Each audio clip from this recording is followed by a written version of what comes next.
Hi, I'm Dr. Chad Larson. One of the ways that we can achieve a goal or to develop a skill is to control our thoughts. What we think about and what we ignore can really influence our skill building and our ability to achieve a certain goal. So I obviously think of things mostly through sort of the healthcare lens. So somebody's trying to achieve some kind of health goal. What they ignore and what they focus on could really make all the difference. And similar to last time when we talked in this sort of series that I'm doing on grit, is we talked about the grit of perseverance, and we talked about kind of different components of perseverance, and really it's the sort of physical perseverance is a great way to kind of build the neurobiology so that you can improve your mental perseverance. So physical perseverance is like exercise, like, increasing the amount of weight that you might be lifting or the number of repetitions, or if you're doing some kind of cardiovascular activity, you go for more mileage or a hill or a longer period of time. So we're trying to prove to our neurobiology and kind of develop the neurobiology and the neural networks to help with increasing the perseverance. So when something in life, throws an obstacle in, that we have the neurobiology to overcome that obstacle. And it makes it a heck of a lot easier if we kind of build up the skill for that over time. So similarly, the grit to control our thoughts really helps to allow us to avoid certain mental distractions, and then able to kind of focus the brain on what we're trying to focus on.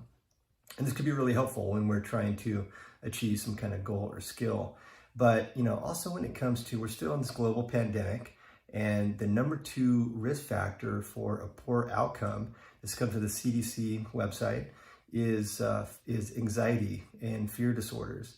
And that's basically, the ability to control our thoughts. Anxiety and fear disorders are oftentimes, neurobiologically based issues. And this could be part of it.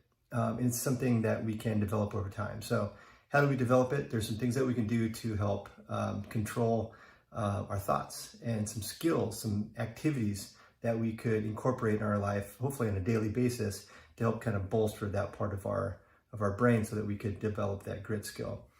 Positive thoughts. We're inundated with negative thoughts, and scientists and experts show that it takes 3 positive thoughts to kind of override 1 negative thought. So positive thinking, it sounds new agey, but it's not. This is based in neurobiology and neuroscience. And it's very clear, lots of really good data on this fact that it's not new agey. It's not really psychology, although kind of psychology is wrapped in there. It's neurobiology and it's neuroscience. And it's improving the neural networks of the brain and creating the neurotransmitters to foster this type of development. So positive thoughts. Along that same line is gratitude practice. Again, sounds kind of new agey, but it's based in absolute clear science. And what they mean by this as a skill is you can write down a list of 10 things that you're grateful for. And what they say is you can't just be emotionally flat about writing down those 10 things. You want to actually feel the gratitude as you're writing it down. That's what helps to instigate and kind of nourish and help develop the mindset and help to develop the neurochemistry and the neurobiology of gratitude. And having this degree of gratitude, if you do this on a daily basis, your nervous system starts to hunt for things to be grateful for. Just during the day, the brain is thinking, okay, he's going to ask me to come up with a list of things that I'm grateful for. So your brain starts collecting things to be grateful for. This is a way that we can really start to develop the skill and the grit to control our thoughts. Another sort of gratitude practice can be you take one of those 10 things on the list and you expand on it. You write a paragraph on it. And again, you really want to put yourself in a state of gratitude for whatever that thing is that you're expanding on. Another gratitude practice is writing a thank you note. Just, someone or something that you're thankful for, write a note. Whether or not you send a note, that's up to you. It might be a little bonus to send it to somebody. They could, feel the appreciation of the gratitude. But writing it is really the skill, is really the way to develop this sort of gratitude, which helps to develop this grit skill. So We talked about positive thinking. We talked about sort of a gratitude practice, and then also mindfulness. Mindfulness, again, sounds new agey. It's steeped in very, very clear scientific neuroscience. There's a certain neurobiological thing that happens when we practice mindfulness. So what is mindfulness? Mindfulness is, it's kind of like, exercising in the gym or going for a run. It's not, you're not really, or, not only exercising in the gym to get stronger for gym exercises, you're getting stronger in the gym so that in your daily life, you have the strength to pick up that heavy object or have the strength to handle some kind of stress or load. Maybe, you work in some kind of situation where you need to be able to be strong, or just in everyday life. One of the things that can really age a person is losing grip strength. Grip strength is actually a metric to measure, a person's ability to, sort of a longevity marker. As we lose grip strength, that could be a sign of kind of aging, the aging process. So what's my point with all that is that mindfulness is kind of like exercising in the gym, so that in your daily life, you're building the skill so that you can ignore the things that you're trying to ignore, and you can focus on the things that you're trying to focus on.